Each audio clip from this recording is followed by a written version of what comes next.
Bismillahirrahmanirrahim. Assalamualaikum warahmatullahi wabarakatuh. Innal hamdalillah nahmaduhu wa nasta'inuhu wa nastaghfiruh wa na'udzu billahi min shururi anfusina wa min sayyiati a'malina. Man yahdihillah fala mudilla lahu wa man yudlil fala hadiya lahu. وأشهد أن لا إله إلا الله وحده لا شريك له وأشهد أن محمدا عبده ورسوله. اللهم صل وسلم وبارك على نبينا محمد وعلى آله وأصحابه ومن تبعهم بإحسان إلى يوم الدين. أما بعد. Ma'asyiral muslimin rahimani wa rahimakumullah. Alhamdulillah kita bisa melanjutkan kajian kita membahas kitab Al-Jami'ul Farid lil As'ilati wal Ajwibati ala Kitab Tauhid yang disusun oleh Syekh Abdullah Ibn Jarullah Al-Jarullah rahimahullahu taala. Dan pada kesempatan kali ini kita masuk pada bab yang ke-43. Bab yang ke-43, qala al-musannif rahimahullah, bab ma jaa fi man lam yuqni bil halifi billah. Bab tentang yaitu barang siapa yang tidak puas atau tidak rela dengan sumpah atas nama Allah. Ya, jadi bab ini membahas tentang orang yang tidak puas atau tidak rela ketika ada yang bersumpah dengan menyebut nama Allah Subhanahu wa ta'ala. Nah, apa hukumnya? Kita menolak sumpah yang disebutkan nama Allah di sana. Nah, ini insyaallah akan kita bahas pada kesempatan kali ini. Langsung kita masuk pada soal jawab. As-soal, pertanyaan. Ma munasabatu hadzal babi li kitab tauhid? Apa kaitan bab ini dengan kitab tauhid? Al-jawab, jawabannya, hiya anna adamal qana'ati, bahwasanya tidak puasnya seseorang bil halifi billah, ketika ada yang bersumpah dengan menyebut nama Allah, wa adamar ridha'i bih, dan tidak ridhanya ia, yunafi kamalat tauhid, ini menafikan kesempurnaan tauhid. Ya, menafikan kesempurnaan tauhid. Li'anna dzalika istighfafun billahi, karena hal itu merupakan bentuk peremehan terhadap Allah, wa tanaqqusun lah, dan perendahan terhadapnya. Kalau di terjemahan menunjukkan kalau Allah itu apa? Memiliki kekurangan. Allahu a'lam apakah sama maknanya. Yang jelas kalau kita lihat teks aslinya, ketika ada orang yang menolak seseorang bersumpah dengan menyebut nama Allah, maka pada hakikatnya dia telah merendahkan Allah, meremehkan Allah Subhanahu wa ta'ala. Taib. Soal berikutnya, uzkur al-maqsuda bihadzal bab, sebutkan maksud dari bab ini.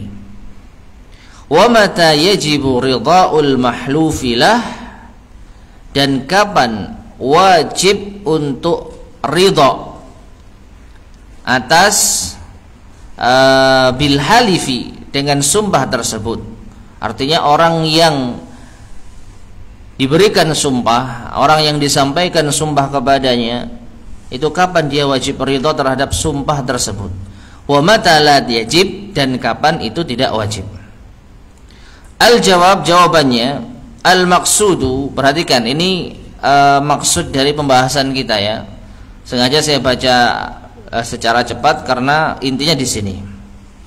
Al-maqsudu, maksudnya, annahu, bahwasanya, idza tawajjahtal yamina, jika engkau menuntut seseorang untuk bersumpah ala khasmika, atas orang yang berselisih kepadamu. Jadi kita sedang berselisih sama orang, ya, sumpah. Ya, misalnya ada orang mengatakan demi Allah saya enggak tahu, atau saya enggak tahu di mana yaitu barang tersebut. Kita enggak percaya, bersumpah. Wallahi demi Allah saya enggak tahu di mana barang tersebut. Nah, kita menuntut orang untuk bersumpah. Wa huwa ma'rufun bisidqi, sedangkan dia orang yang dikenal jujur. Au zahiratul khairi, atau penampakannya, penampilannya itu baik. Artinya secara zahir dia baik. Wal adalah, dan adil, memiliki kredibilitas. Dia bukan ahli maksiat. Dia bukan orang yang suka berdusta. Ya, dia bukan orang yang mengamalkan kefasikan misalnya. Fayahlifu, lalu dia bersumpah, wallahi saya enggak tahu di mana letak barang tersebut. Fa innahu yajibu 'alaika ar-ridha'u bi yaminihi, maka wajib bagimu untuk ridha terhadap sumpahnya tersebut. I'zaman lillah wa ijlalan lah, demi mengagungkan Allah dan memuliakannya. Baik, bisa dipahami di sini? Jadi kalau kita enggak ridha, ya kamu nyebut nama Allah hanya sekedar untuk begini dan begitu misalkan, padahal dia sekali lagi orang yang dikenal jujur, orang yang yaitu baik, bukan orang yang fasik, bukan ahli maksiat, lalu dia bersumpah dengan menyebut nama Allah kalau dia enggak tahu di mana letak barang itu misalkan. Lalu kita katakan, ya saya enggak percaya sumpahmu misalkan, enggak menerima, enggak ridha, enggak rela, tidak puas, maka ini adalah dosa. Ini yang dimaksud, yaitu barang siapa yang tidak rela dengan sumpah yang disebut nama Allah di sana.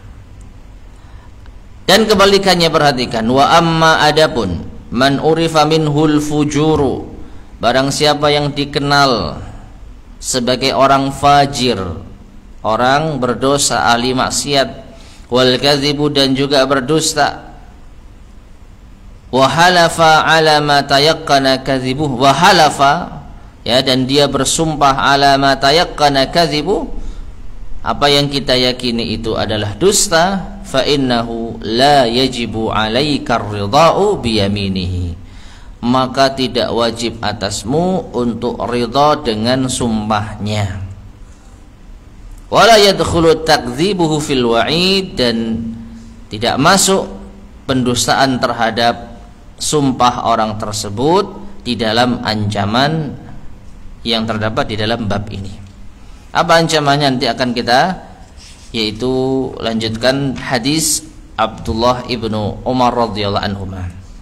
Baik, jadi jamaah sekalian rahimani wa rahimakumullah, intinya kalau ada orang bersumpah dengan menyebut nama Allah, maka kita harus ridha, baik itu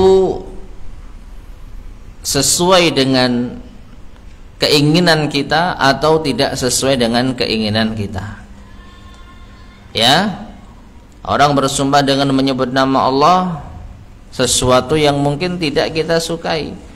Kita nyari barang kita nggak ketemu, lalu kita tanya, dugaan kuat dia tahu, ternyata dia nggak tahu, lalu kita tutup untuk bersumpah dengan menyebut nama Allah.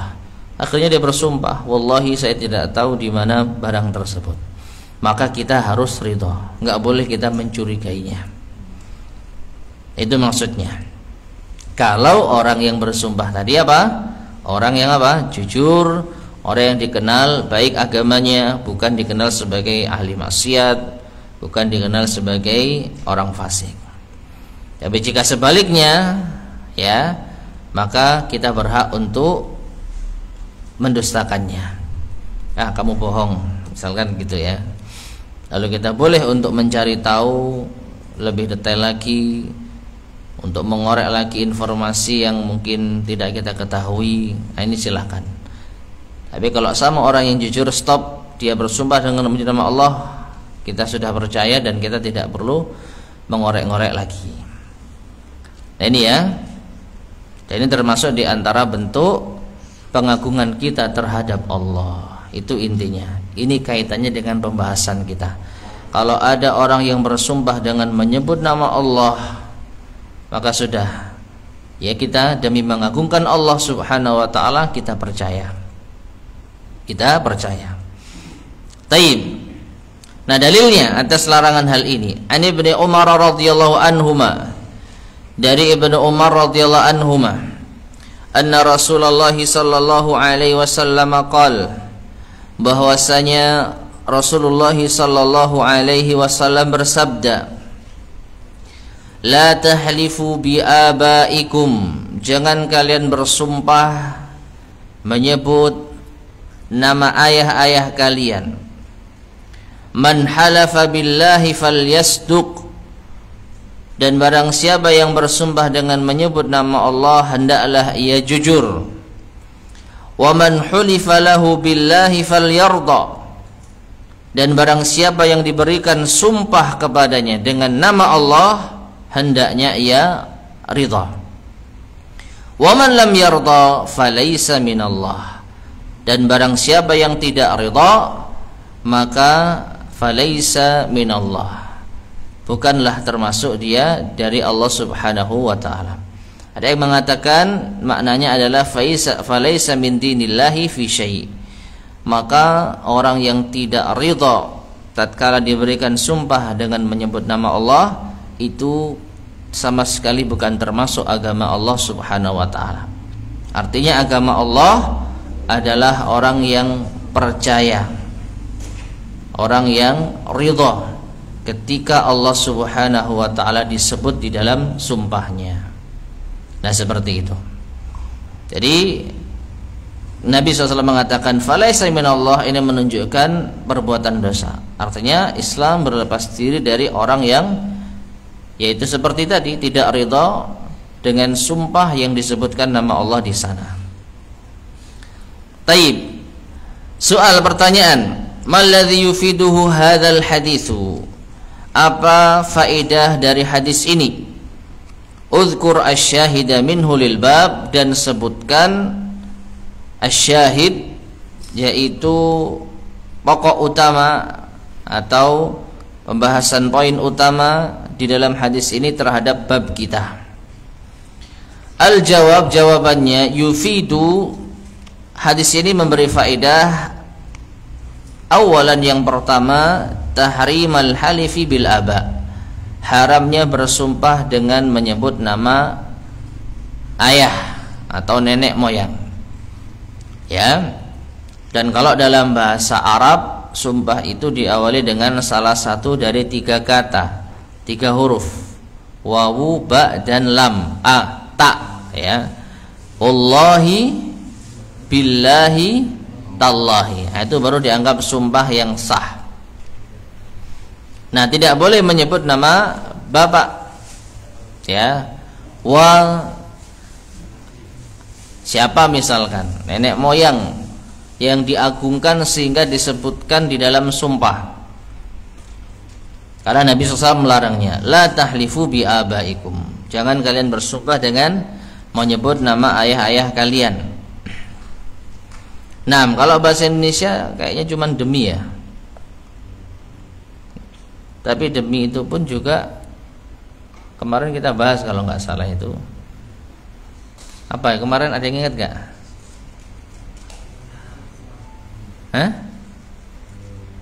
Demi yang bermakna demi jiwa ragaku itu. Demi apa kemarin tuh? Demi menghidupi keluarga.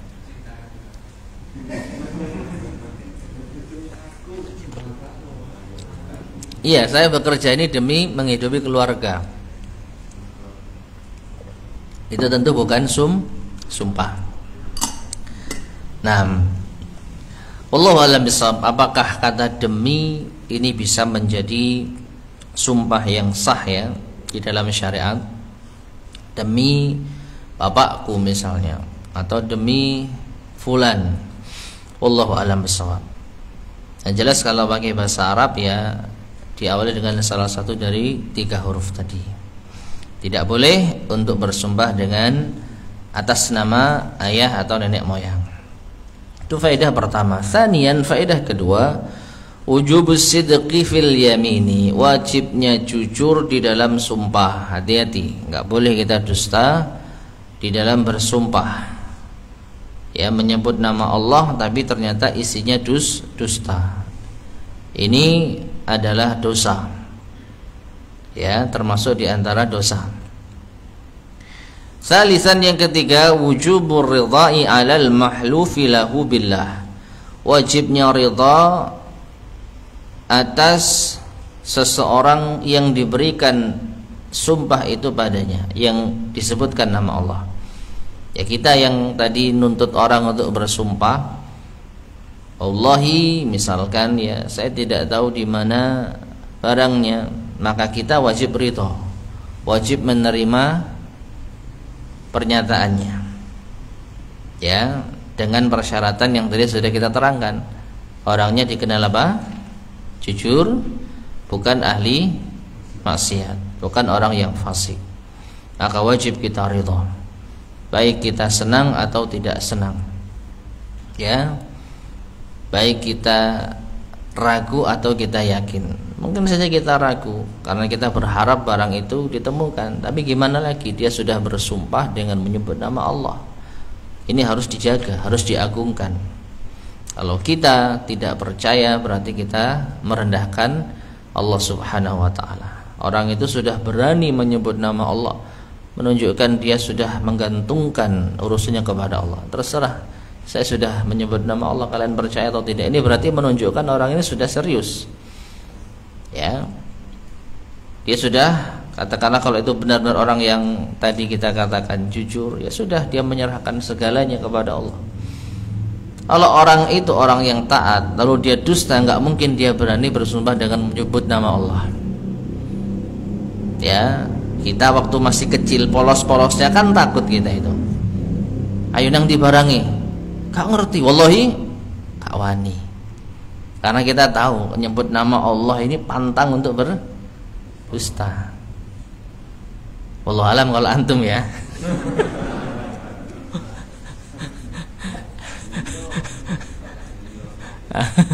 Ya, yang jelas kita dulu takut, nggak berani ngomong wallahi kalau kita itu dusta.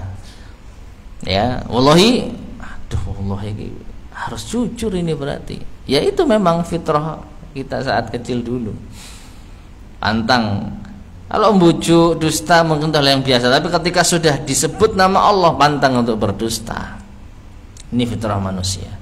Nah, makanya kalau ada orang yang dikenal baik, orang yang bukan ahli maksiat, ya tidak intinya ya kita semua punya dosa, faham. Tapi ya apa yang kita tampakkan setidaknya kan bukan hal-hal yang apa namanya itu besar gitu ya. Artinya kita tidak dikenal sebagai pelaku maksiat secara terang-terangan. Lalu ketika bersumpah dengan menyebut nama Allah, ya wajib untuk kita terima. Karena apa? Karena ya taruhannya tadi Allah Subhanahu wa ta'ala yang dijadikan sebagai apa namanya itu saksi bahasanya. Seakan-akan dia sudah serahkan itu kepada Allah Subhanahu wa ta'ala. Tapi kalau sampai dia ketahuan dusta, maka bisa tidak diterima persaksiannya. Ya, tidak diterima persaksiannya meskipun dia menyebut nama Allah Subhanahu wa ta'ala. Makanya sampai dikatakan itu min uqubatil kadzabi an la yuqbala sidquhu. Di antara hukuman bagi pendusta tidak diterima kejujurannya.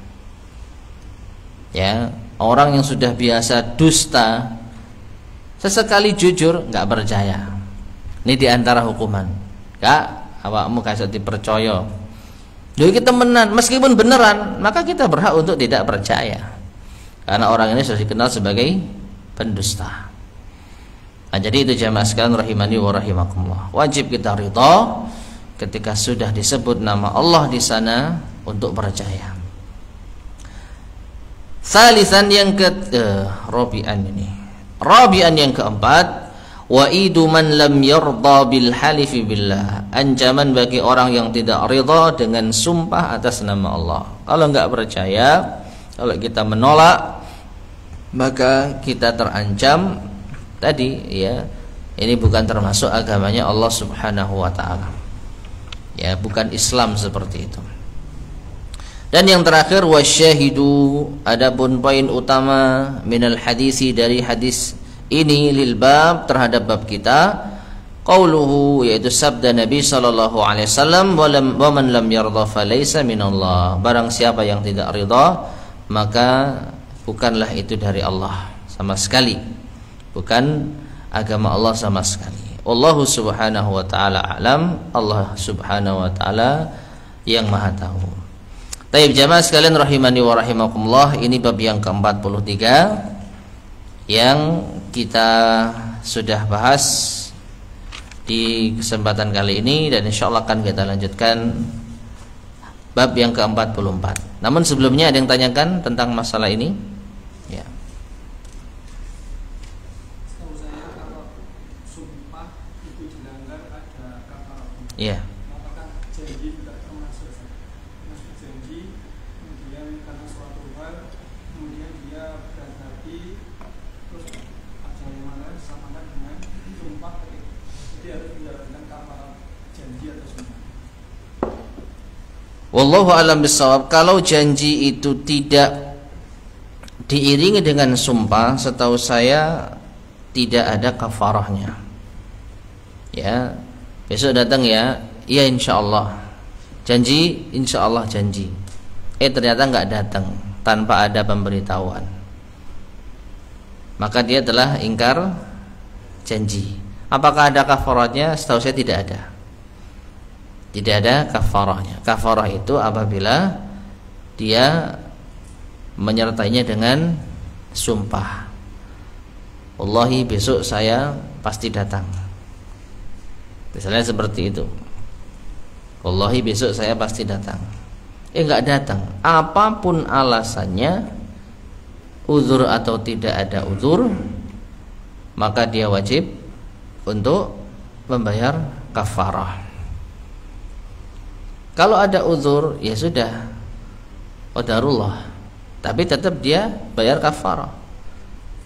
Nah, dalam kondisi ini maka orang yang pertama tadi, yang berjanji datang tapi enggak datang, tapi enggak sumpah, dia dosa. Dosanya apa? Ingkar janji. Besok saya datang, benar ya? Ya. Ternyata enggak datang, tanpa ada pemberitahuan, tanpa ada apa-apa, maka dia dosa. Dosanya ingkar janji. Tapi dia nggak wajib bayar kafarah karena nggak ada sumpah. Sedangkan orang yang kedua, wallahi besok saya pasti datang. Ternyata malam hari dia ngomong, afwan, ternyata qadarullah begini dan begini, jadi saya nggak bisa datang. Oh ya sudah, nggak apa-apa. Orang seperti ini insya Allah nggak berdosa karena dia sudah menyampaikan uzurnya kepada pihak yang mengundang misalkan. Tapi dia sudah kadung sumpah dengan menyebut nama Allah. Ya, maka orang semacam ini tidak berdosa, namun dia wajib membayar kafarah. Ada kenyataannya besoknya dia enggak datang, meskipun ada uzur. Nah, setahu saya seperti itu. Wallahu a'lam bishawab. Ada lagi yang sampaikan? Kafaratnya sudah pernah kita sampaikan. Wa kafaratuhu it'amu asyarati masakina min awsati ma tut'imuna. Sebentar. Para sumpah itu memberi makan fakir miskin 10 orang, atau memberi pakaian 10 orang, atau puasa 3 hari berturut-turut.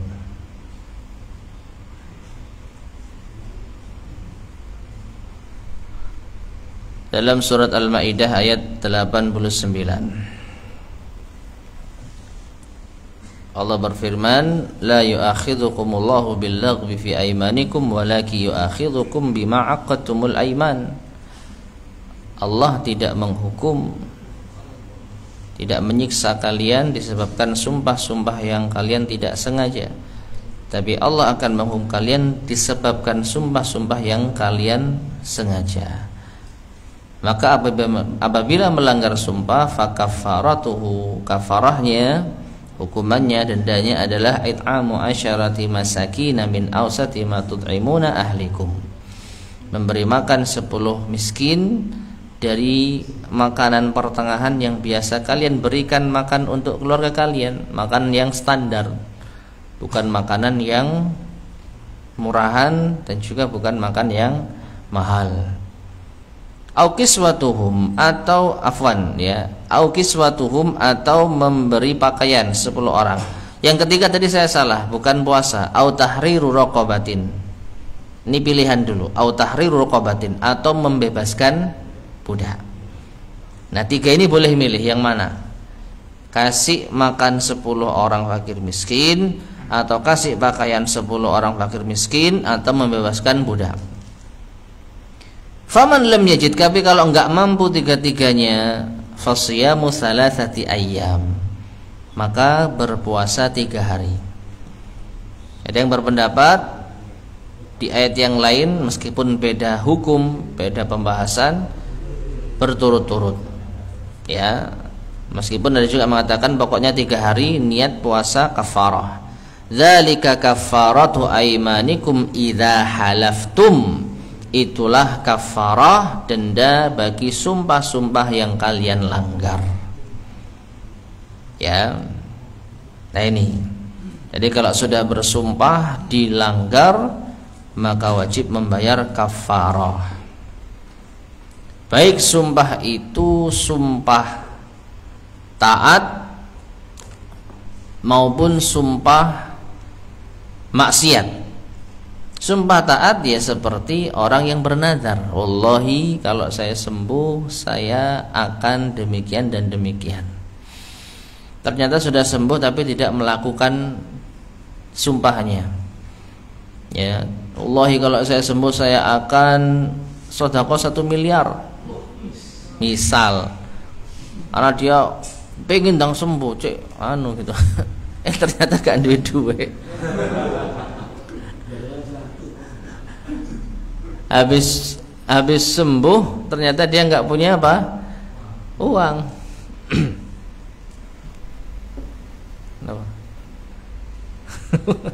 Sudah. Habis sembuh ternyata nggak punya uang, ya harus bayar kafarah. Harus bayar kafarah. Ya, terlepas dari hukum nazar itu apa. Ya, terlepas dari hukum nazar itu apa. Ada yang mengatakan makruh karena tidaklah keluar ini kecuali dari orang yang bakhil. Tapi kalau sudah terlanjur dinazarkan dan ada sumpah atas nama Allah di sana, ya harus dipenuhi. Kalau enggak, maka wajib bayar kafarah. Ini kalau sumpah taat. Sedekah kan taat ya. Nah, adapun kalau sumpah maksiat, demi Allah, misalnya kalau saya sembuh saya akan berjudi misalkan, maka wajib dibatalkan. Wajib dibatalkan sumpahnya, wajib dilanggar. Tapi tetap bayar apa? Kafarah. Karena dia telah bersumpah. Melanggar sumpah itu bayar kafarah. Namun ini tentu lebih mending daripada dia judi beneran. Enggak bayar kafarah tapi dosa. Nah seperti itu. Tapi ada lagi? Oke. Dalam menolak sumpah, kita wajib memberitahukan kepada yang bersumpah kalau kita menolak, atau cukup dalam hadis? Kalau orang itu dusta, kalau orang itu orang yang tidak terpercaya gitu, ya boleh kita menolak secara langsung. Saya nggak percaya sama kamu, misalnya gitu ya. Ayo kamu yang benar. Demi Allah saya nggak tahu. Ya sudah, saya nggak percaya pokoknya. Itu boleh. Kalau kita tahu orang ini bukan orang yang jujur, ya. Tapi kalau itu orang yang jujur, lalu kita masih ada, aduh, mosok sih ya. Karena kita kan pengen nemu barang itu misalkan ya. aduh di mana ini barang yang saya butuhkan, tanya ke sana nggak ada. Ada satu orang yang diduga kuat karena dia mungkin orang terakhir di tempat itu, tapi dia sudah bersumpah, tapi dia jujur, orang yang jaga sholat, tidak pernah dusta, orang yang baik. Hati ini gimana kan, ayo ngerti kan gitu kan.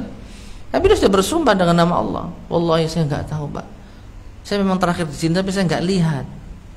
Dalam hati kita mungkin ragu saya, tapi dia sudah bersumpah, ya wajib diterima. Nggak boleh kita dustakan secara terang-terangan. Adapun keraguan hati ya, yang penting kita tidak menuduhnya dusta, kita tidak terang-terangan menolak sumpahnya. Ya, bisa kita redam dan harus kita lawan prasangka seperti itu. Mungkin seperti itu. Ya. Kalau kan bersumpah itu biasa malah terpojok saja. Karena desakan.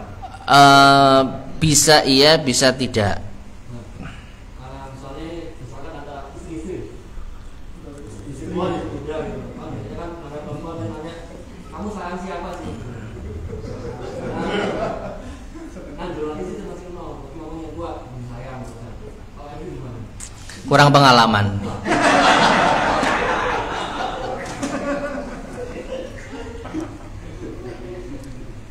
Besok jawabannya. Sebelum dijawab, masing-masing dikasih uang 500.000. Kamu sayang siapa? Sayang yang tadi tak kasih uang 500.000. Oh, aku sing dikei rek. Sing kono, aku sing dikei. Gak dosa kan? Mbah aku ngerti kon ndi iki ya. Saya belum pengalaman tapi kok terbesit seperti itu ya. Allahu a'lam bishawab. Jadi ya nggak boleh dusta gitu ya. Tetap nggak boleh dusta. Kalau memang sayang dua-duanya, ya ngomong aja, tapi ya dengan cara yang tadi mungkin. Pertanyaannya semakin terdepan. Ada orangnya di belakang.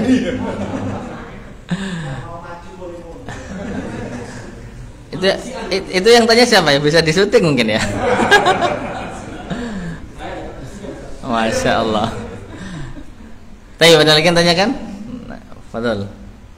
Masalah tadi dapat biasa dusta, kita berhak untuk tidak percaya. Iya.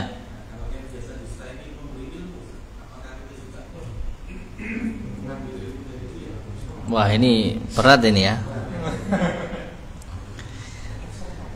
Kalau memang benar-benar kita yakini dusta, bukan hanya sekedar katanya dan katanya. Saya dapat cerita seperti ini, lalu ternyata kok dia bilangnya seperti ini. Dua-duanya dapat cerita. Maka ya Allahu alam ya, kita ya jangan percaya isu tersebut. Ya. Hanya isu. Si fulan menyampaikan, katakanlah menyampaikan ilmu, tapi dia begini dan begitu. Kamu tahu dari mana? Ya katanya ini, katanya itu. Ini sudah ma'ruf gitu. Tapi kita nggak tahu sendiri. Maka ya sudah, kita jadikan itu isu saja. Tapi kalau kita benar-benar tahu, kita lihat dengan mata kepala sendiri, kita sendiri yang menyaksikan, ya, terlebih kita tabayun dan ternyata dia ngaku iya, saya dusta, maka ya kita berhak untuk tidak mengambil ilmu dari dirinya. Adapun kita menyampaikan ke orang lain, nah ini perlu pertimbangan. Ojo ngaji karo iku, wonge bujukan misalnya. Nah, ini perlu pertimbangan lain. Jadi paling tidak ya ini untuk diri kita. Kalau ditanya kenapa enggak belajar sama Ustadz Fulan, ya enggak apa-apa gitu saja. Demi untuk menutupi aibnya. Ya jangan kita yaitu ceritakan keburukannya di hadapan orang lain, meskipun kita tahu jelas keburukannya.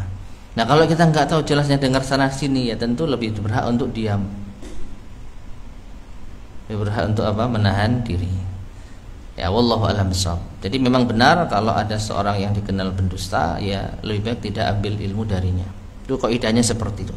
Tapi kita menentukan ini dusta itu dusta, ini juga berat. Dari mana kita tahu dia dusta? Kalau hanya sekedar mendengarkan kabar, mendengarkan isu, wah ini berat. Tapi kalau kita tahu sendiri, ya sudah, jadikan ini pertimbangan untuk kita pribadi. Setelah itu kita serahkan. Yang lain mau belajar, ya itu terserah mereka. Kita nggak perlu apa? Ya istilahnya kuar-kuar seperti itu. Wallahu a'lam bishawab. Ada lagi yang sampaikan?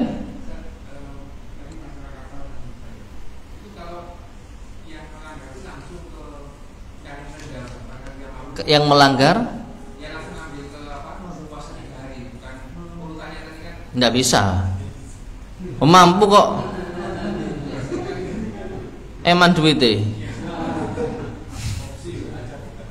Nggak bisa. Kalau dikasih pilihan ini, lalu kita mampu salah satunya, kita beralih ke yang gampangannya cadangan, ya nggak bisa. Ya harus kita bayar dulu. Kalau kita nggak mampu, baru kita beralih ke puasa. Kan kayak ayatnya jelas tadi. Fa'illam yastati atau fa'illam tajidu, kalau dia tidak, fa'illam yajid, kalau dia tidak menjumpai, ya nggak punya uang untuk beli makanan atau nggak punya pakaian yang bisa diberikan, baru fasyamu thalathati ayyam. Ya, jadi puasa itu adalah bisa dikatakan ya terakhir ya, kalau benar-benar nggak mampu. Nah seperti itu. Wallahu a'lam bishawab. Nggih. Ya. Lupa kalau dulu pernah melanggar sumpah. Itu contohnya apa? Misalkan kalimatnya gini, pokoknya saya tidak akan membeli barang produk itu. Kira-kira termasuk sumpah? Bukan, kalau tidak ada nama Allah di sana. Demi Allah, saya tidak akan membeli produk itu. Tapi kalau hanya sekedar tekad, saya nggak akan beli lagi di sana. Wis, ini terakhir gitu. Janji kan? Janji ya yang kita ucapkan pada diri sendiri. Ya, maka itu bukan sumpah. Sehingga kalau ternyata kita beli di sana lagi, ya tidak melanggar sumpah. Tidak melanggar sumpah. Oke. Taib, ada lagi? Kita lanjutkan. Bab yang ke-44, qala al-musannif rahimahullah, bab qauli ma sya'allahu wa syi'ta. Bab ucapan demi atau maaf, ya masyaallah, atas kehendak Allah, wa syi'ta, dan kehendakmu. Pembahasan ini jamaah sekalian sempat yaitu disinggung di bab sebelumnya, yang intinya kita tidak boleh untuk menyamakan Allah dengan makhluknya, yaitu dengan kata dan, atas kehendak Allah dan kehendakmu. Ini karena Allah dan karenamu. Ya, jika bukan karena Allah dan karenamu, ini enggak dibolehkan. Taib. Kita masuk pada soal, pertanyaan, ma munasabatu hadzal babi li kitabit tauhid? Apa kaitan bab ini dengan kitab tauhid? Al-jawab, jawabannya, hiya anna tasyrika, bahwasanya menyamakan bainallahi wa baina khalqih, antara Allah dan makhluknya, fil masyiah, di dalam kehendak, minasyirkil asghari, di antara syirik kecil, al-munafi li kamalit tauhid, yang menafikan kesempurnaan tauhid. Itu kaidahnya ya. Kalau syirik kecil itu tidak membatalkan tauhid, tapi mengurangi kesempurnaan tauhid. Ini syirik kecil. Kalau syirik besar, maka dia membatalkan tauhid, menghapus seluruh dosa dan pahala. Maaf, menghapus seluruh pahala. Ya. Jadi kalau syirik besar, semua amalan kita itu hilang, dihapus, lenyap. Adapun syirik kecil, maka tidak hilang amal-amal kita yang lain. Amalan yang kita di sana ada syirik kecilnya itu saja yang hilang. Contohnya sholat yang diiringi dengan riya, maka sholatnya saja yang tidak berpahala, sholatnya saja yang dosa. Tapi amalan kita yang lain yang tidak riya itu tidak terhapuskan. Ya, sholat sunnah riya, ya sholat sunnah itu saja yang riya. Sholat subuh kita, sholat yang lain selama tidak riya, insya Allah aman.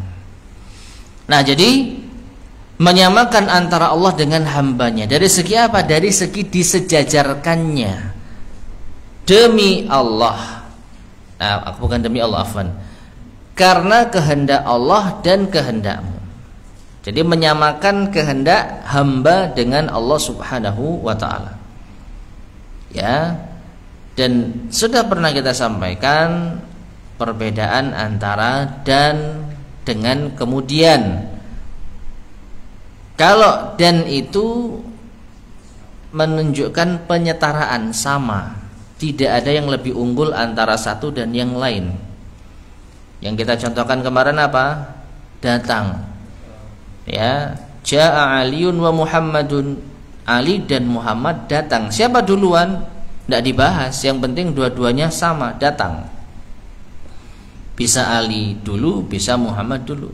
Tapi kalau kita pakai summa Ja'a Aliun summa Muhammadun, datang Ali kemudian Muhammad, berarti Ali yang lebih dulu. Nah, dari sini dia unggul. Nah, disitulah bedanya wa dengan summa. Ya, kalau kita katakan karena kehendak Allah dan kehendakmu, maka ini penyamaan. Ya, kita menyetarakan kehendak Allah dan kehendak hamba. Tapi kalau kita katakan ya, Masya Allahu summa syi'ta, ini terjadi atas kehendak Allah kemudian kehendakmu, maka tetap Allah itu lebih unggul. Ya, Allah lebih unggul, baru setelah itu apa? Kehendak makhluknya. Taib. Dalil yang dibawakan oleh al-musannif hafizahullah rahimahullah taala an Qutailata, dari Qutailah, nama orang ini ya. Anna Yahudiyan atan Nabiyya sallallahu alaihi wasallam faqal, bahwa seorang Yahudi datang kepada Nabi sallallahu alaihi wasallam lalu berkata, innakum tusyrikuna, sesungguhnya kalian berbuat syirik. Ini kata orang Yahudi kepada siapa? Kepada Nabi sallallahu alaihi wasallam, namun yang dimaksud adalah umat Islam. Kalian ini, ya, umatnya Muhammad, berbuat syirik kepada Allah. Taquluna masya Allah wa syi'ta, karena kalian mengucapkan atas kehendak Allah dan kehendakmu. Ya, jadi para sahabat itu memang pernah mengatakan, ya Rasulullah, ini terjadi atas kehendak Allah dan kehendakmu. Wa taquluna wal ka'bati, dan kalian juga mengatakan demi Ka'bah, sumpah dengan menyebut nama apa? Ka'bah.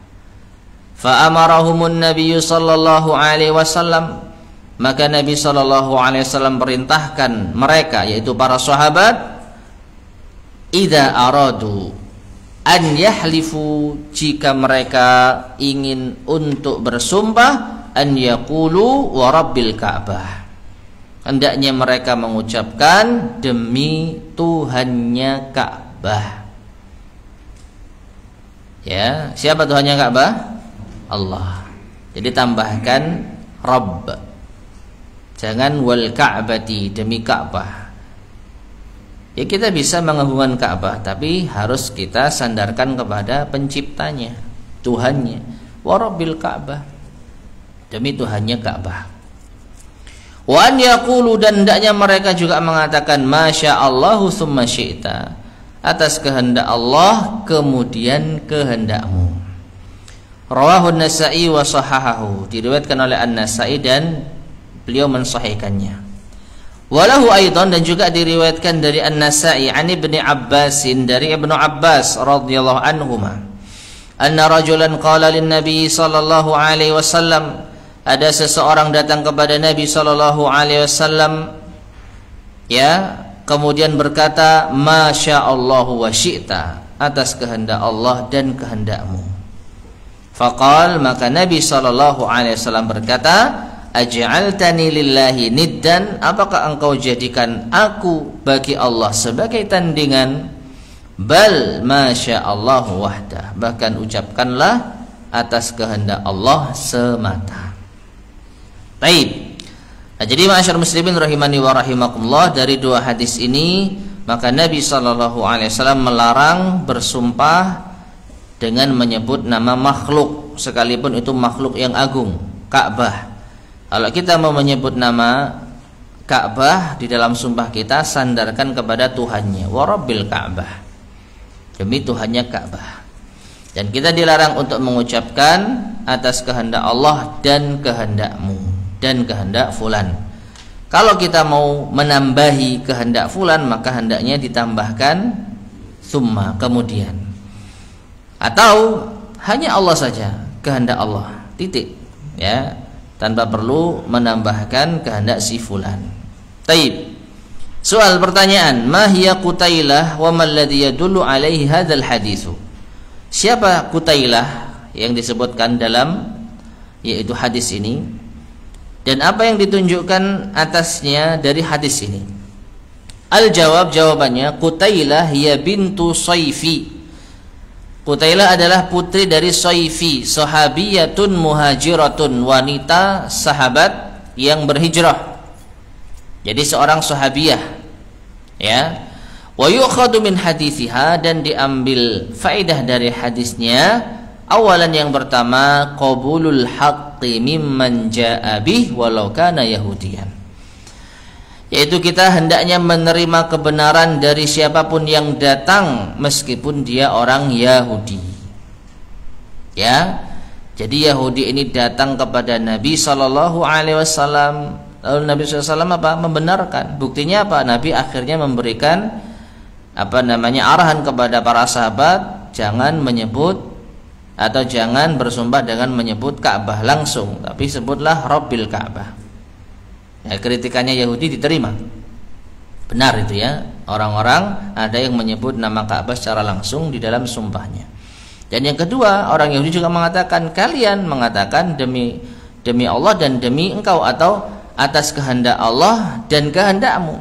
Maka Nabi mengatakan, ya, kalian jangan ucapkan itu, tapi ucapkan atas kehendak Allah kemudian kehendakmu. Nah ini. Namun ma'asyar muslimin rahimani wa rahimakumullah, perhatikan di sini, ya, menerima kebenaran. Poin utamanya adalah menerima. Artinya apa? Kalau ada kebenaran yang kebetulan sampai ke kita, ya kita wajib menerima. Tapi jangan kita cari kebenaran ke orang Yahudi. Paham? Orang Yahudi benar ya dari sini. Kita ngaji ke Yahudi yuk. Nah, jangan nyari-nyari apa ceramahnya orang Yahudi. Ya, cukup momen itu kita dengar kebenaran, kok kebetulan yang ngomong Yahudi, ya kita terima. Inilah beda antara qabulul haqqi wa talabul haqq, menerima kebenaran dan mencari kebenaran. Kalau mencari kebenaran hanya kepada ahlus sunnah, yang ngaji gampangnya, menuntut ilmu ya hanya kepada ahlus sunnah. Tapi menerima kebenaran dari siapa saja, ya. Dan di antara dalil yang lain, ada yang tahu nggak? Wajibnya menerima kebenaran dari siapapun. Selain hadis ini, ada hadis yang lain.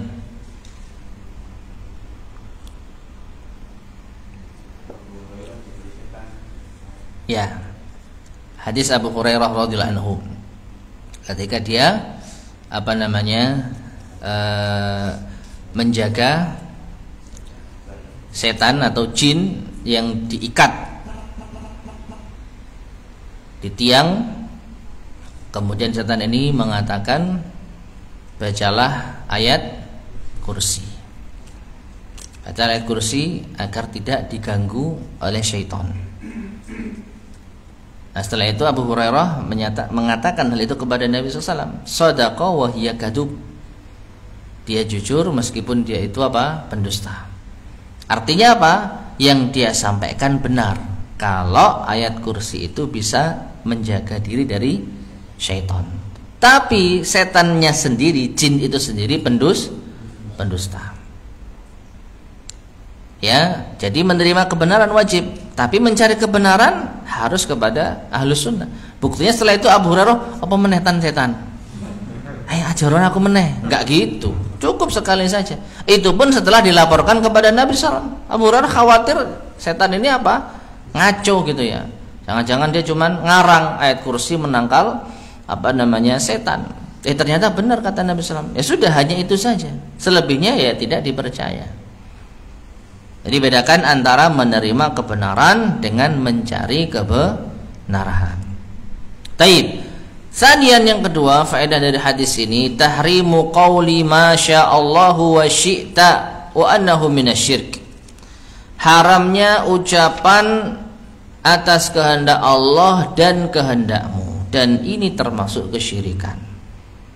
Karena menyetarakan antara Allah dan makhluk. Karena kata dan itu menunjukkan penyetaraan, kesamaan. Tidak ada yang lebih unggul. Beda dengan kemudian. Kalau kemudian maka yang pertama itu yang lebih utama, lebih unggul. Yang belakang itu tidak lebih utama. Tsalitsan yang ketiga, annalladzi yanbaghi qaulu ma sya'allahu tsumma syi'ta. Seharusnya ucapan yang benar itu atas kehendak Allah kemudian kehendakmu. Ini kalau kita mau boleh. Tapi seandainya dihilangkan sama sekali, bagus. Masya Allah wahda. Ini atas kehendak Allah semata. Dan menyebutkan kemudian. Ini lebih bagus. Rabi'an yang keempat, an-nahyu 'anil halifi bil Ka'bah wa annahu minasyirik. Larangan bersumpah dengan Ka'bah dan itu termasuk kesyirikan. Ya, syirik apa? Syirik kecil. Bukan termasuk syirik besar. Wallahu a'lam bissawab. Taib. Hadis yang cukup panjang, Wali Ibnu Majah an Tufail akhi Aisyah li ummiha qal. Dari Ibnu Majah dari Tufail, yaitu saudaranya Aisyah, saudara seibu. Ia berkata, ra'aitu ka'anni ataitu ala nafarin minal yahud. Saya melihat di dalam mimpi seakan-akan aku mendatangi sekelompok orang Yahudi. Qultu, aku berkata, innakum la antumul qaum laula annakum taquluna Uzairun ibnullah. Kata Tufail kepada Yahudi tadi, tapi ini di dalam apa?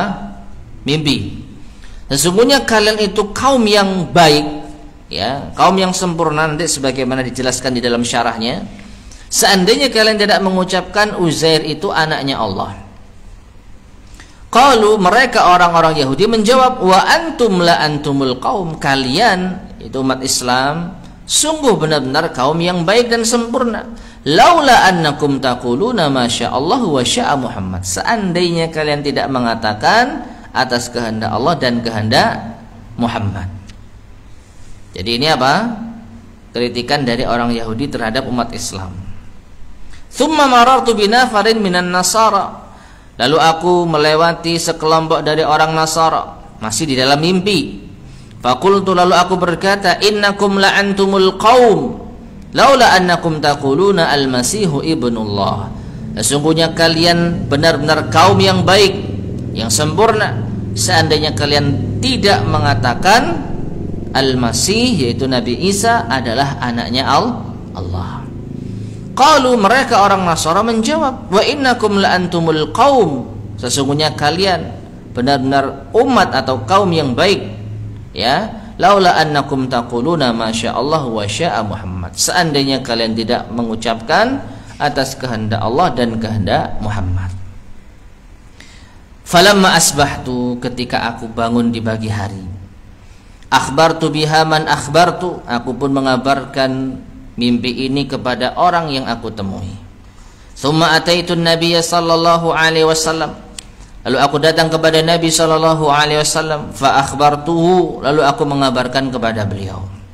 Qal, maka Nabi mengatakan, hal akhbarta biha ahadan? Apakah engkau sudah ceritakan hal ini kepada seseorang? Qultu na'am. Tufail mengatakan, iya.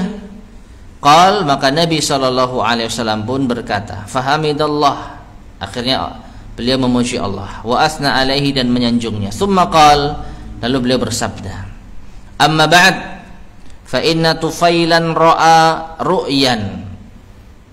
Amma ba'd apa? Adapun setelah ini, maka sesungguhnya Tufail ini melihat di dalam mimpinya, akhbara biha man akhbara, yang telah diceritakan kepada siapa yang ia temui, minkum, di antara kalian, wa innakum, dan sesungguhnya kalian, kultum kalimatan, telah mengucapkan satu kalimat, kana yamna'uni kada wa kada an anhaakum anha, yang aku tidak sempat karena masalah ini atau karena alasan itu untuk melarang kalian darinya. Fala taqulu masyaallah wa syaa Muhammad, maka jangan kalian katakan atas kehendak Allah dan kehendak Muhammad, walakin qulu masyaallah wahda, akan tetapi ucapkanlah kehendak Allah semata, atas kehendak Allah semata. Warahu Ahmad wa Nasa'i wa Tabarani, hadis ini diriwayatkan oleh Ahmad, An-Nasa'i, dan At-Tabarani. Taib, ma'asyar muslimin rahimani wa rahimakumullah. Jadi hadis ini sama seperti hadis sebelumnya. Bedanya, hadis ini diawali dengan mimpi seorang sahabat, yaitu Tufail. Taib, kita masuk pada soal jawab. Soal pertanyaan, man huwa Tufail? Siapakah Tufail ini? Wa ma ra'yuka fi ru'yah? Dan apa pendapatmu tentang mimpinya? Hadhihi, ini. Wa ma alladhi yustafadu minha? Dan apa yang diambil faedah darinya? Wa ma ma'na qawlihi? Dan apa makna ucapannya, innakum la antumul qaum, sesungguhnya kalian adalah kaum. Wa mal maqsudu biqaulihi innakum taquluna kalimatan, dan apa maksud dari sabda Nabi SAW, sesungguhnya kalian adalah, atau sesungguhnya kalian telah mengucapkan suatu kalimat, kana yamna'uni kada wa kada an anhakum, yang tidak sempat untuk aku larang kalian darinya. Wa ma makna nafar? Dan apa makna nafar? Al-jawab, jawabannya, at-Tufail, Tufail itu adalah akhu Aisyata ummil mukminin li ummiha sahabiyun jalil, saudara laki-lakinya Aisyah, ibunda kaum mukminin, saudara seibunya. Jadi beda apa? Bapak. Kalau Aisyah bapaknya Abu Bakar, Tufail bapaknya siapa? Wallahu alam. Yang jelas beda bapak. Sahabiyun jalil, beliau adalah seorang sahabat yang mulia. Wa hadhihi ru'ya haqqun, adapun mimpi ini adalah mimpi yang benar. Haitsu aqarraha Rasulullah sallallahu alaihi wasallam, karena dibenarkan oleh Rasulullah sallallahu alaihi wasallam. Ini poin paling penting. Kita memastikan mimpinya Tufail ini benar bukan karena Tufail ini saudaranya Aisyah, bukan karena dia sahabat semata, tapi karena mimpi ini dibenarkan oleh siapa? Rasulullah SAW. Itu poin utama. Kalau ini bisa kita pahami, maka mimpi siapapun, ya, pendapat siapapun, maka akan dengan mudah kita tolak atau kita terima. Ya, Abu Bakar, Bilal bin Abi Rabah, ceritanya terdengar sendalnya di surga. Nah, ini benar enggak? Ternyata ini adalah dibenarkan oleh Nabi SAW. Bahkan Nabi SAW yang melihatnya di dalam mimpinya, maka kita benarkan karena Nabi SAW membenarkannya. Tapi kalau tidak dibenarkan oleh Nabi SAW, maka kita pasti menolaknya. Jadi tidak semata-mata sahabat itu setiap menyampaikan sesuatu pasti diterima. Gak mesti. Buktinya ada 3 sahabat yang datang kepada Nabi tapi ditolak, justru disalahkan. Yaitu orang yang ingin apa? Lebih baik dari Nabi SAW. Orang pertama akan berpuasa terus menerus, orang kedua akan bangun di malam hari nggak tidur sama sekali, orang ketiga tidak akan menikah. Ini kan keinginan yang nampaknya baik, kan begitu. Tapi diterima nggak? Di ACC nggak sama Nabi SAW? Enggak. maka ya sudah, berarti amalan seperti ini nggak boleh untuk kita amalkan. Nah, ketika Nabi SAW sudah meninggal dunia, maka wahyu sudah pasti terputus dan sudah komplit sempurna, nggak akan ada tambah dan pengurangan. Jadi kalau ada mimpi-mimpi di kemudian hari yang nggak akan mungkin bisa kita cross check kepada Nabi SAW, otomatis pasti itu tidak benar, pasti nggak benar.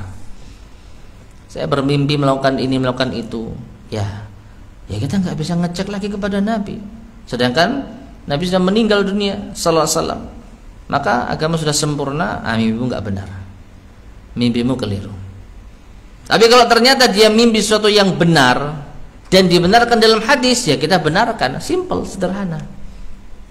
Saya bermimpi ada amalan namanya sholat duha, pahalanya luar biasa. Oh ya benar, ada hadisnya soalnya. Sederhana kan? Ya, sederhana. Saya mimpi sholat kalau sholat subuh, qobliyah subuh itu lebih baik daripada dunia dan isinya, maka saya akan mengamalkan ini. Ya benar, ada hadisnya. Tapi kalau mimpi yang tidak dibenarkan di dalam syariat, maka jangan coba-coba dimasukkan di dalam syariat. Nah, sekali lagi, mimpinya Tufail itu benar karena dibenarkan oleh Nabi Shallallahu Alaihi Wasallam. Nah ini, wa amila bi muqtadaha, dan beliau juga mengamalkan konsekuensinya. Fanahahum an yaqulu ma sya'allahu wa sya'a Muhammad, maka beliau pun melarang mereka untuk mengatakan atas kehendak Allah dan kehendak Muhammad. Wa amarahum an yaqulu ma sya'allahu wahdah, dan beliau perintahkan mereka untuk mengucapkan atas kehendak Allah semata. Baik, jelas ya? Wa yustafadu min hadzal hadis, dan diambil faedah dari hadis ini, anna ru'ya salihata min aqsamil wahyi, bahwasanya mimpi yang baik itu termasuk di antara jenis wahyu. Wa annaha qad takunu sababan li syar'i ba'dil ahkam, dan itu bisa menjadi sebab di dalam pensyariatan sebagian hukum-hukum agama. Ya, ada lagi mimpi azan, lafaz azan, ya, itu mimpi salah seorang sahabat, dibenarkan oleh Nabi SAW, jadilah syariat azan dengan mimpi sahabat tadi. Tapi kalau kita mimpi azan dengan bahasa kita, ya dipastikan dusta. Maka dari itu mimpi bisa benar, bisa termasuk di antara wahyu kalau ini sudah dibenarkan oleh Nabi Sallallahu Alaihi Wasallam. Kalau mimpinya Nabi pasti benarnya. Tapi kalau mimpi sahabat, tunggu dulu. Mimpinya selain Nabi SAW, maka harus sampaikan dulu kepada Nabi Sallallahu Alaihi Wasallam. Taib. Wa ma'na qawlihi, adapun makna ucapannya innakum la antumul qaum, baik itu Yahudi maupun Nasara maupun Tufail sendiri. Kan awalnya Tufail yang mengatakan kalian itu adalah kaum. Apa maksudnya? Ai innakum antumul kamilun, yaitu kalian adalah orang yang sempurna, kaum yang sempurna. Laula annakum tusyrikun, seandainya kalian tidak berbuat syirik. Ya, dan memang benar jamaah sekalian, sebelum ada hadis ini, maka kaum mukminin, orang-orang Islam, para sahabat masih mengatakan yang tadi, demi atau atas kehendak Allah dan kehendak Muhammad. Nah, ini syirik. Wan nafar, yang dimaksud dengan nafar adalah al-jamaah, sekelompok orang. Wal maqsudu biqaulihi, dan maksud dari yaitu sabda Nabi SAW, innahum taquluna kalimatan, kalian telah mengucapkan suatu kalimat, kana yamna'uni kada wa kada an anhakum anha, yang aku yaitu tidak sempat larang kalian darinya. Kinayatun, ini adalah kinayah, kiasan, an syai'in, dari sesuatu lam yuzkar, yang tidak disebutkan.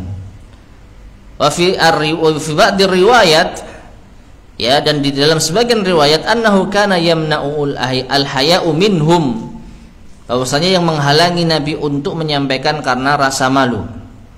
Wa hadza qabla an yu'mara bi inkariha, ini sebelum diperintahkan untuk diingkari. Ya, jadi wallahu a'lam bishawab, intinya Nabi belum sempat menyampaikan larangan itu. Makanya Nabi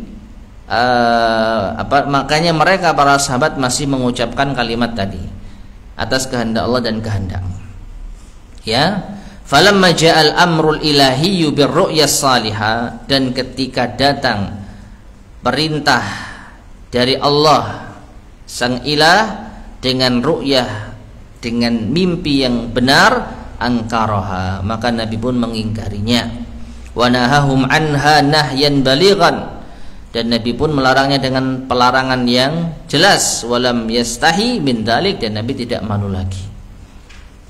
Nah ini ya, jadi setelah dilarang baru Nabi SAW menyampaikan kepada umatnya. Sampai sekarang tidak boleh mengucapkan atas kehendak Allah dan kehendak fulan. Taib. Soal pertanyaan berikutnya, wa mal farqu baina qauli ma sya'allahu tsumma sya'a fulan wa baina qauli ma sya'allahu wahdah? Apa perbedaan antara ucapan atas kehendak Allah kemudian atas kehendak fulan dengan apa atas kehendak Allah semata? Apa bedanya? Jawabannya al farqu bainahuma, perbedaan antara keduanya. Taib, sebelum perbedaan, apa persamaannya? Apa persamaannya? Atas kehendak Allah kemudian kehendak si fulan. Satu. Yang kedua, atas kehendak Allah semata. Persamaannya apa? Sama-sama boleh. Dua-duanya boleh enggak? Boleh, karena kemudian. Yang enggak boleh atas kehendak Allah dan kehendakmu. Ya, harus pahami dulu nih. Ya. Jadi atas kehendak Allah kemudian kehendakmu, ini boleh. Dan kalau mengatakan atas kehendak Allah semata, ini juga boleh. Nah, bedanya apa dari dua hal yang dibolehkan ini? Al-farqu bainahuma, perbedaan antara keduanya, anna qaula ma sya'allahi wahdah, anna qaula ma sya'allahu wahdah akmalu fil ikhlas. Mengucapkan atas kehendak Allah semata itu lebih sempurna di dalam keikhlasan. Jadi lebih baik mana? Atas kehendak Allah semata, enggak usah pakai kemudian atas kehendakmu, atas kehendak fulan. Wa ab'adu anisyirki, dan lebih jauh dari kesyirikan. Lianna fihi tasrihun bit tauhid, karena di dalamnya ada penegasan tentang tauhid semata. Masya Allah wahdah, atas Allah, kehendak Allah semata, tidak ada buntutnya. Ya, penegasan terhadap tauhid al-munafi lisyirki min kulli wajh, yang menafikan kesyirikan dari segala sisi. Kalau ada kemudiannya memang tidak syirik, karena tetap kita meletakkan kehendak manusia di bawah kehendak Allah. Cuman bagaimanapun juga, ya kan beda anunya. Apa namanya ya? Ya ada perbedaan lah. Kalau kita mengatakan Allah semata, sudah seakan-akan ya kita nggak punya apa-apa kemampuan. Ya sama sekali tidak menonjolkan makhluk yang kita harapkan hanya Allah Subhanahu wa taala semata. Jadi beda nilai. Mengatakan kehendak Allah semata itu lebih baik. Soal yang terakhir, ma makna hadis Ibnu Abbas al-mutaqaddim? Apa makna hadis Ibnu Abbas yang terdahulu? Anna rajulan qala lin Nabi sallallahu alaihi wasallam, bahwa ada seorang yang datang kepada Nabi sallallahu alaihi wasallam lalu mengatakan masya Allah wa syi'ta, atas kehendak Allah dan kehendakmu. Faqal, maka Nabi sallallahu alaihi wasallam mengatakan aja'altani lillahi niddan, apakah engkau hendak jadikan aku tandingan bagi Allah? Cukup katakan masya Allah wahdah, katakan kehendak Allah semata. Wa mal ladzi yustafadu minhu, dan apa yang bisa diambil faedah darinya. Al-jawab, maknanya ma yanbaghi an tusawwini fillahi bil masyiah. Nabi melarang orang tersebut karena tidak patut untuk menyamakan diri Nabi dengan Allah di dalam kehendak, meskipun itu Nabi, apalagi selain Nabi. Ya, sallallahu alaihi wasallam. Wa yustafadu minhu, dan diambil faedah darinya, anna hadza syirkun, perbuatan ini adalah syirik, liwujudi taswiyati fil atfi bil wawi, ya, karena adanya penyamaan di dalam mengatofkan, mengiringi dengan huruf wawu. Dan wa anna man siwal abdi billahi faqad ja'alahu syarikan lillah, wa anna man sawwal abda billah, dan siapa yang menyamakan hamba dengan Allah, maka dia telah menjadikan sekutu bagi Allah, padahal tidak ada sekutu bagi Allah. Wallahu a'lam wa sallallahu ala nabiyyina Muhammad wa ala alihi wa sahbihi ajma'in. Taib ma'asyar muslimin rahimani wa rahimakumullah.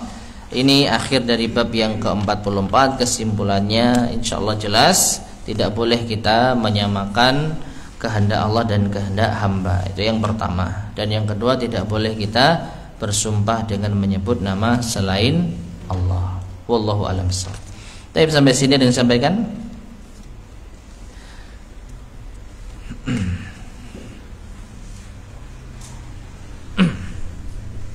Jadi dua bab ini ya kurang lebih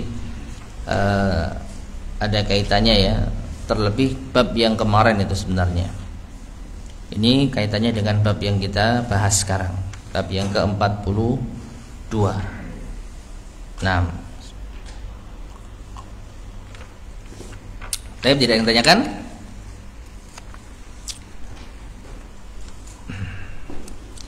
Jika tidak ada, kita cukupkan sekian. Mudah-mudahan bermanfaat. Kurang lebihnya saya mohon maaf. Kita akhiri subhanakallahumma bihamdika asyhadu an la ilaha illa anta astaghfiruka wa atubu ilaik. Alhamdulillahirabbil alamin. Wassalamualaikum warahmatullahi wabarakatuh.